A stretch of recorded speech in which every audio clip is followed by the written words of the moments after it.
بعض لوگوں کا گمان ہے کہ بحر عرب میں موجود سقطرہ نامی جزیرہ ہی وہ جزیرہ ہے جہاں دجال قید ہے۔ یہ جزیرہ نہایت ہی عجیب و غریب مقام ہے۔ جزیرہ سقطرہ ملک یمن کا حصہ ہے اور ساحل سے 400 کلومیٹر کے فاصلے پر موجود ہے۔ اس جزیرے پر موجود چرند و پرند اور بہت سارے درخت باقی دنیا سے بہت مختلف ہیں۔ ڈریگن بلڈ ٹری نامی عجیب و غریب درخت بھی اسی جزیرے میں اگتا ہے، جس کے تنے سے سرخ رنگ کا عرق نکلتا ہے اور ایسا لگتا ہے جیسے اس درخت سے خون بہہ رہا ہو۔ اس کے علاوہ بھی اس جزیرے میں حیران کر دینے والے 700 اقسام کے درخت اور مخلوقات پائے جاتے ہیں۔ اس جزیرے پر ایک پہاڑ بھی موجود ہے جہاں ایک مشہور غار الحوق ہے جو 3 کلومیٹر طویل ہے۔ اتنا بڑا غار پورے مشرق وسطیٰ میں کہیں موجود نہیں ہے۔ جیسا کہ حدیث میں ذکر ہے کہ دجال کا ظہور مشرق سے ہوگا اور ایسی جگہ پر ہوگا جہاں سے وہ مشرق وسطیٰ کو متاثر کر سکے گا، لہذا ان تمام نشانیوں کی وجہ سے لوگ اس جزیرے کو دجال کا جزیرہ قرار دیتے ہیں۔ جبکہ کچھ لوگ بحر اوقیانوس یعنی اٹلانٹک اوشین میں موجود برمودا ٹرائنگل کو ہی دجال کا جزیرہ قرار دیتے ہیں۔ یہ وہ علاقہ ہے جہاں کمپس کام کرنا بند کر دیتے ہیں، وہاں جانے والے جہاز اور کشتیاں بھی واپس نہیں آتے اور یہاں بہت سارے حادثات رونما ہو چکے ہیں۔ برمودا ٹرائنگل میں پیرا نارمل یعنی جنوں اور بھوتوں سے متعلق واقعات پیش آتے رہتے ہیں۔ اس علاقے میں اکثر سمندری طوفان آتے ہیں اور اونچی اونچی سمندری لہریں چلتی ہیں۔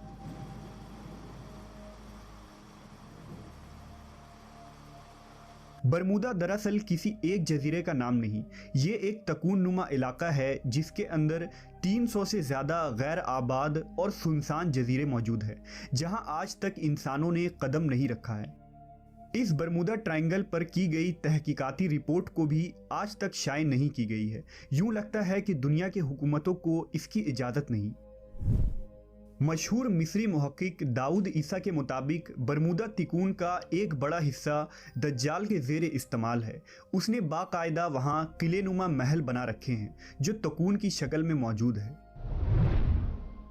تاریخ میں دجال کے جزیرے کے متعلق ایک مشہور دعویٰ عثمانی امیر البحر اور جغرافیہ داں پیری رئیس کا ہے، جس نے خلافت عثمانیہ کے دور میں دنیا کا ایک نقشہ تیار کیا تھا۔ اس نقشے کو اگر ہم دیکھیں تو اس میں ایک پر اسرار مقام کی نشاندہی کی گئی ہے جہاں اس نے ایک عجیب مخلوق کی تصویر بھی دکھائی ہے جو آدھا انسان اور آدھے جانور کی طرح نظر آتا ہے، جسے لوگوں نے دجال قرار دیا ہے۔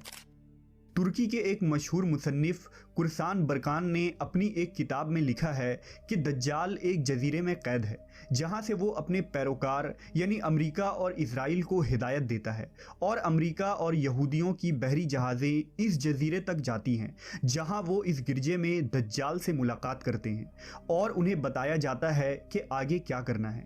لیکن یہ معلومات اتنی خفیہ ہوتی ہے کہ آج تک کوئی بھی یہ نہیں جان پایا کہ یہ جزیرہ کہاں موجود ہے۔ برکان نے لکھا کہ وہ جزیرہ برمودا تکون میں ہی ہے کیونکہ برمودا ٹرائنگل میں ایک ایسا جزیرہ موجود ہے جہاں ایک بڑا گرجا پایا جاتا ہے اور جہاں کسی کو بھی جانے کی اجازت نہیں ہے، اور اگر کوئی وہاں داخل ہونا چاہے تو وہ وہاں سے واپس نہیں آ سکتا۔ یہ جزیرہ کوئی عام جزیرہ نہیں، یہی وجہ ہے کہ گوگل میپ میں اس جزیرے کی لوکیشن نہیں ملتی ہے۔ نیز کئی لوگوں نے یہ دیکھنے کا دعویٰ بھی کیا ہے کہ اس جزیرے میں امریکی بحری بیڑے داخل ہوتے ہیں۔